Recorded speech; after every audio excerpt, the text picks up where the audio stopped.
This lesson is about polyprotic acids and bases and will teach you how to find the pH and the concentration of the fully acidic, intermediate, and basic forms. As an example, I would like to work with leucine. Leucine is diprotic. The fully protonated form is actually a positive ion of H2L+. With a pKa1 of 2.3, it transitions to the neutral leucine, and at a pKa2 of 9.7, it transitions to L-. Of interest is that this is an example where the neutral form is the intermediate, and it is acting briefly as a diprotic acid where we can use H2A, HL, and L- as our abbreviations. You could also look at this as being the leucinate, L-, acting like a base and going backwards to create HL, HL then abstracting a proton from water and making H2L+. Remember that we will crisscross our Ka1 times Kb2 to be equal to Kw, and the Ka2 and Kb1 are paired as being equal to Kbw as well. So this is the lay of the land in terms of basic information about our leucine example. Ultimately, there are three forms of leucine: fully protonated, acidic, intermediate, fully deprotonated, basic. If I made a solution from just H2L+, it would have some quantity of the other two species, but it would be a different quantity than if I made the solution only from L- and it speciated into the others, or from HL, which went one way or the other to speciate. So what I'm really talking about here is three different solutions where you've taken three compounds in the lab and dissolved them in water. The first option then is this neutral intermediate, HL, and then I could take the pure acidic form by stabilizing it as a salt. So H2L+, you can't just have the plus charges, but you could add a chloride and make the H2L chloride. The pure basic form, similarly, the L- needs a cation to offset it, and so you could have sodium leucinate as NaL. The source of that amino acid is going to make a big difference in the dominant species, whether this will be dominant or that, and in the pH. This is going to be one of those lessons where there's going to be a few different derivations of formulas, and those derivations include some assumptions being made. We can always go back to the systematic treatment of multiple equilibria and our method of successive approximations to get the concentrations that we need, including the H+ concentration for pH. But that takes a lot of time, and we want to avoid doing that as much as we can. So for most acids and bases, the assumptions I'm going to discuss in this lesson will be valid, but the assumptions fail if we have a very dilute solution, or if the equilibrium constants for polyprotic systems are too close to each other. If that's the case, then you have to go back and do your multiple equilibrium problem. All right, so first example, blue background to this slide indicates that I'm setting up a new example. We're trying to find out the pH of a 0.05 molar solution of leucine hydrochloride. This is our fully acidic H2L+ form. It's this guy right over here. What we need to remember is that H2L+ can dissociate twice, the first time and the second time. It has, by taking the 10 to the minus pKa, Ka values of 4 times 10 to the minus third and 1 times 10 to the minus 10. This tells us that H2L with this Ka is a weak acid, but the HL for this step is an even weaker acid, 10 to the minus 10th compared to 10 to the minus 3. Therefore, we're going to assume that very little of the H+ is coming from the second dissociation. We're basically going to ignore it and approximate the pH by treating this like it is a pure weak acid monoprotic, and only this first reaction occurs. So focusing in only on that first reaction, we know that if we lose X amount of the 0.05 molar of our acid, we'll be making X amount of HL, the conjugate base, and H+. Therefore, we can use our typical monoprotic weak acid approach of the Ka being equal to X squared over F minus X. F is the formal concentration, which is the 0.05 molar. Solving this leads us to an X of 1.32 times 10 to the minus 2 molar. That represents the H plus concentration right here. And we can take negative log of that to get a pH of 1.88. We can change our question then and say, well, okay, great, pH is 1.88. What are the concentrations of these other components? What is the concentration of HL? How about H2L? Well, HL is also X. And so it is also 1.32 times 10 to the minus 2, just like the H plus concentration was. And H2L plus is 0.05 minus X, or F minus X in general, and we get a concentration of 3.68 times 10 to the minus 2. But let's not forget L minus, that lonely, sad, far, far away, full out basic form. Some of it is going to be formed. It's not going to be much. We did ignore that second acid dissociation constant a moment ago. But even though L minus concentration is small, it's not zero. So we're going to use our second equilibrium constant to figure out L minus. We do that by focusing in on this part of the graph and of HL losing of H plus to make L minus. We're going to set up K2 as being equal to H plus and L minus over HL, and so that's just products over reactants. And that's going to lead us, if we rearrange and isolate L minus, by isolating L minus, we're able to say, oh, cool, I need to get this on my own. I will put the H plus on the bottom, swap the HL up, and we're going to have now this formula of L minus equals K2 times HL over H plus. So this is just a rearrangement of the equilibrium constant equation. When we plug in the fact that we know the K2 value, which is right here helps if you can see my pointer, this is the K2 value, and we just found out a moment ago the concentration of HL and H plus, something really cool happens. And the cool thing is, because HL and H plus are both the same, they cross out. And we find that the concentration of L minus is simply equal to the value of K2. So that is an important outcome. L minus is equal to K2. Boom. All right. What about the fully basic form? I'm going to go to the other end of this ladder diagram. What if we want the pH of the fully basic form? We're going to make some assumptions there as well. But first we need to refresh our memory about what the reactions are if you're considering L minus acting like a base. This is if I take NaL, put it in water, it dissolves and starts doing its equilibrium thing. Okay. So first off, we find Kb1 by taking Kw, 1 times 10 to the minus 14th, and dividing it by Ka2. Similarly, we find Kb2. Looking at these, we see that Kb1 is pretty small. This is a weak base. It does not react much with water, but Kb2 is even smaller. And this shows that HL here is an even weaker base. Therefore, we can assume that HL does not add much basicity, and we're going to treat L minus like it's monobasic, very similar to how we treated the fully protonated form. So to find the pH of 0.05 molar NaL, which is our fully basic form, we focus in on that first base reaction, and we're going to lose some of the fully basic portion, so F minus X, to create some of that conjugate weak acid and OH minus. So notice now that X is OH minus and it's HL. We figure out that Kb value from a moment ago, and Kb equals X squared over F minus X. Solving that, we locate that X is 1.64 times 10 to the minus 3 molar of OH minus. There's a few ways to get from there to pH.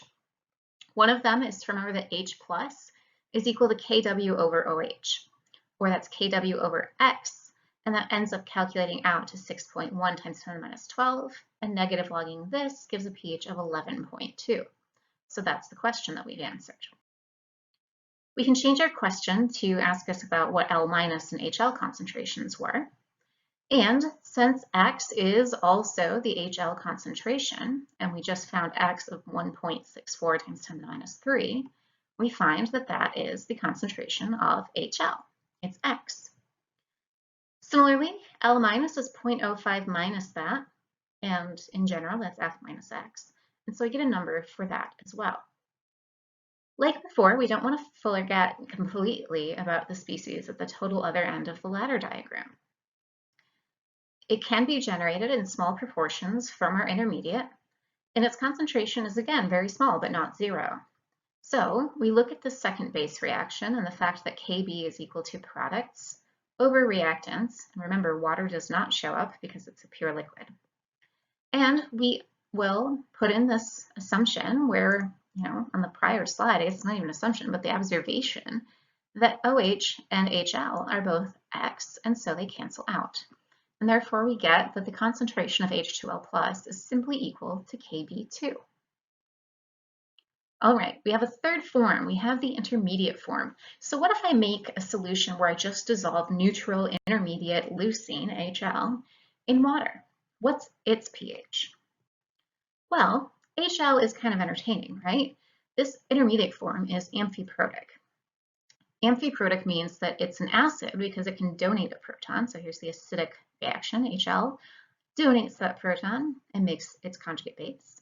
But it also acts as a base because here it is taking a hydrogen from water, making its conjugate acid. All right, so it literally can go one way or the other. We could say, well, hey, look, Kb2 here is 10 to the minus 12, and Ka2 is 10 to the minus 10.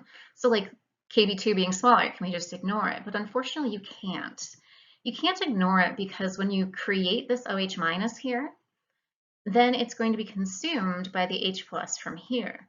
And that continues to dig a little hole on the right-hand side of this reaction. And Le Chatelier's principle is going to say that we're pushing this Kb reaction to the right. And so we essentially have a very interesting tug of war going on here, and we can't make the assumption of ignoring one versus the other. So I'm sorry, this is one of the cases where multiple equilibrium has to be used. Over the next few slides, I'm going to show you how that process was done to arrive at a somewhat ugly formula that then you can go ahead and use for the rest of your scientific life. So I will not ask you to derive this. I just want you to listen and kind of follow along for how the equation comes to be. All right, before going any further, we are going to make one approximation. We're doing multiple equilibrium, but with one approximation. That is that the concentration of HL basically stays the same as what we added. So formal concentration of 0.05 here is going to stay pretty much at 0.05 because as it moves from this direction, so it's going to move in the other direction, they're kind of going to cancel each other out. It's basically a very weak acid, very weak base. Not going to change much. Now, multiple equilibria. First step is to write a charge balance. Our positive ions equal our negative ions. In this case, a rearrangement where we put all of the ions equal to 0 is going to be helpful later on. So we're just going to subtract the L minus and OH from this right side, shove them on the left. There they go, and we're leaving 0. Also note that in keeping in mind, we're approximating HL with formal concentration, which is going to be a known number. So HL is not an unknown. We know that we have the Ka1 and Ka2 reactions, and we have their equations here as well. I would like to rearrange everything so that, because I'm interested in pH, I want to rearrange everything so that I have H plus as a variable. HL is a known value of F, or 0.05 in this example. I'm also going to rearrange Ka2 to isolate L minus in terms of HL and H plus. And Kw I'm going to rearrange so that I can get OH minus in terms of H plus. Now when I look up at my charge balance equation here, I have H2L in terms of HL, unknown, and H plus. I have L minus in terms of the same things, and I have OH minus in terms of H. So I'll be able to plug that all in. This goes there, that goes here, H plus stays, and OH minus goes there. So I have one equation with one unknown because HL minus is being called, or approximated, as being the formal concentration. Starting from there then, we're going to do a little bit of algebra. First thing is multiply both sides by H. I don't like having the H on the bottom, okay? Just annoying me. 0 times H, well, hey, that's 0. But it will make it go away from here and here. We're going to square that, and there's going to be another H there. Now I'm going to rearrange and factor out the H plus squared. So the H plus gets moved over here, multiplied by its HL over K1 plus itself. And these two things that had no H plus squared got shoved over to the right-hand side. Now, I'm just going to take H plus and isolate it by taking this guy right here, putting it on the bottom. All right, so now I have H plus squared is defined as all of that hot mess. Finally, I'm going to multiply the numerator and denominator by K1 and take the square root. K1 over K1 is what I mean by numerator and denominator, and that's going to get rid of this right here and add a K1 at the top. Then the square root is to undo this square. We resolve ourselves with H plus being equal to the square root of this stuff, okay? Now what's going to happen is we're going to make that approximation where everywhere that we have HL concentration, we're putting in F. So we come to this equation where the concentration of H plus is approximately equal to the square root of the two equilibrium constants times formal concentration plus K1 times Kw over K1 plus F. Also, since ultimately we're going for pH here, pH is negative log of hydrogen ion concentration, so negative log of that whole thing. Groovy. So pH of 0.05 molar leucine? Oh, well, we need to have our Ka, Kb, formal concentration, Ka, Kw, Ka, and F. Plugging all that in, we get an H plus concentration and a pH. Further, we can get the concentrations of H2L and L minus using the equilibria and the fact that we now know H plus and that we started out by knowing that HL is 0.05. H2L was isolated here. We put in the H plus concentration, the HL concentration, and the K1 value, and you get the concentration of H2O plus. Similarly, L minus is equal to K2 times HL times the H plus, and we get a number for that. Therefore, you're able to work through all of these different portions. Our final approximation, by the way, that HL was about 0.05 was very good because you only lost 10 to the minus 6 molar going towards the acidic side and 10 to the minus 5 molar going towards the basic side. Therefore, that worked. To summarize, whenever we're taking an ugly equation, we can actually do some good. You want to know what your equilibrium constant equations are and be able to isolate them. However, our simplified calculation for the pH of the intermediate form is to simplify our giant equation to a pretty decent estimate. So here's the big equation. K1 times Kw is really tiny, so we're going to cross that out. K1 is really small compared to F, so we're going to cross that out. That leaves us with H plus being approximately equal to the square root of K1 times K2, because the F cancels. Some magical math comes into play so that log of that is equal to 1/2 log of K1 plus log of K2. Negative log of this, so pH, equals negative half log of K1 and log of K2. If you're starting to notice the negative log of a thing, you'll realize pH equals 1/2 times pK1 plus pK2. So an approximation for the pH of the intermediate form is that pH is halfway between the two pKa values. Overall, to get the pH of an intermediate HL, so neutral leucine and water in this case, you can calculate it more directly with better precision using this formula. And you can do a reality check or a more approximate approximation using the 1/2 of the two pKa values. To summarize, if we have a pure diprotic weak acid, we are going to treat any solution of that pure weak acid H2A as being a monoprotic, saying that only this first transition really matters. Any respectable weak acid has very little of the second transition. We will use this formula such that K1 equals x squared over F minus x. X is HA minus and H plus, and F minus x is H2A. Finally, A2 minus over at the other end of the equilibrium is simply equal to the K2 value. For pure diprotic intermediate forms, it's always being tugged both ways towards its acid and base forms. Therefore, it stays at about the same concentration. and we can make the approximation that that intermediate form is equal to the formal concentration. Then you can find the pH with our square root friend, which should be close to halfway between the two pKa's. We know now from this what H plus is. We assumed that the intermediate itself was F, and so we can solve H2A and A2 minus simply using their equilibrium constant formulas that are rearranged. Finally, to summarize for the pure diprotic weak base, we again assume that a respectable weak base is going to go through just the first basic reaction, and that this will be treating it like a monoprotic weak base, where X will be HA minus and OH minus, A2 minus, the weak base itself, is F minus X, and we can work with the fact that we know the relationship between OH minus and H plus to get the H plus concentration and therefore any pH. Then finally, the full opposite end of the ladder diagram, the H2A in the solution will be very small and its concentration will be equal to Kb2. Now, if you're feeling overwhelmed, you might have been hoping I didn't say anything about anything beyond diprotic. But there are systems beyond diprotic. It's not that much worse, actually. So if you have a triprotic acid, H3A, which goes to H2A minus, which goes to HA2 minus, which goes to A3 minus. So you have 3 acid constants. We also have the reverse reactions for base.